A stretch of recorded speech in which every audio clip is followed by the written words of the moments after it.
అందరికీ నమస్కారం అండి. నిన్న అసిస్టెంట్ కమిషనర్ శాంతి గారు పెట్టిన ప్రెస్ మీట్ చూశాను. తర్వాత ఈరోజు విజయసాయి రెడ్డి గారు రొమ్ము విరుచుకుంటూ పాపం మీడియా ఛానల్ని ఏకిపారేస్తున్న ప్రెస్ మీట్ చూశాను.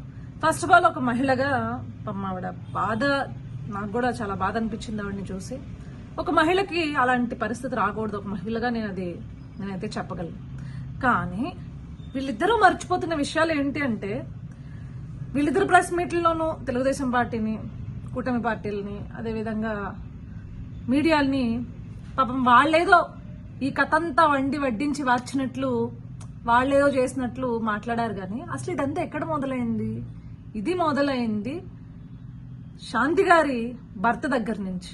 అంటే త్వరలో విడాకులు తీసుకోబోతున్నామని ఆవిడ చెప్తుంది, కానీ ప్రస్తుతానికి ఆయన భర్తే కదా, ఆయన దగ్గర నుంచి మొదలైంది. ఆయన కంప్లైంట్ ఇవ్వబట్టే కదా వార్తా కథనాలు ఇన్ని రాయడం జరిగింది, లేదు అంటే వేరే పార్టీలు మాట్లాడడం జరిగింది. అసలు ఆ కంప్లైంట్ లో ఆయన పేరుండకపోయి ఉంటే, విజయసాయి రెడ్డి పేరుండకపోయి ఉంటే ఆవిడని ఎవరు ప్రశ్నించేవాళ్ళు కాదు కదా. సో మీడియా పైన ఈ రకంగా పాపం ఆయన అంతా రొమ్ము విరుచుకుని పడుతుంటే, అసలు మీరు ఇద్దరు కూడా పెట్టిన ప్రెస్ మీట్ లో ఎవరి గురించి మాట్లాడాలి? ముందు ఆ వ్యక్తి ఎందుకు పెట్టాడు, ఆ వ్యక్తి పరిస్థితి ఏంటి, దేని గురించి పెట్టండి, ఆయన దగ్గర ఉన్న ఆధారాలు ఏంటి? మీ పైన ఆరోపణ చేశాడు కదా, సొంత మీ ఇంట్లో వాళ్లే కదా, అతను మీ భర్తే కదా ఆరోపణ చేసింది. సో ఆరోపణ చేసినప్పుడు అతను ఎవరో సుభాష్ అంటున్నాడు, విజయసాయి రెడ్డి గారు అంటున్నారు. సో ఆరోపణ చేసినప్పుడు నిరూపణ చేసుకోవాల్సింది మీరే కదా, ఎందుకంటే ఇది బయటకు వచ్చే ఆరోపణలు అయినాయి కాబట్టి, అంటే ఒక కేసు ఫైల్ అయింది కాబట్టి నిరూపణ చేసుకోవాల్సింది ఎవరు? మీరే కదా. సో దాని గురించి మాట్లాడాలి కదా.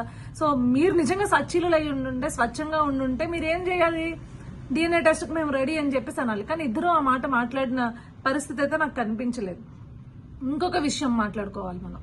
ఆవిడేమంటోంది, నాకు ఫ్రీడమ్ ఆఫ్ స్పీచ్ లేదా, ఫ్రీడమ్ ఆఫ్ ఎక్స్ప్రెషన్ లేదా, సో ఏంటి ఇది అని చెప్పేసి ఆవిడ అడుగుతుంది. అమ్మ, you are a gazetted officer, నువ్వే చెప్తున్నావు అది.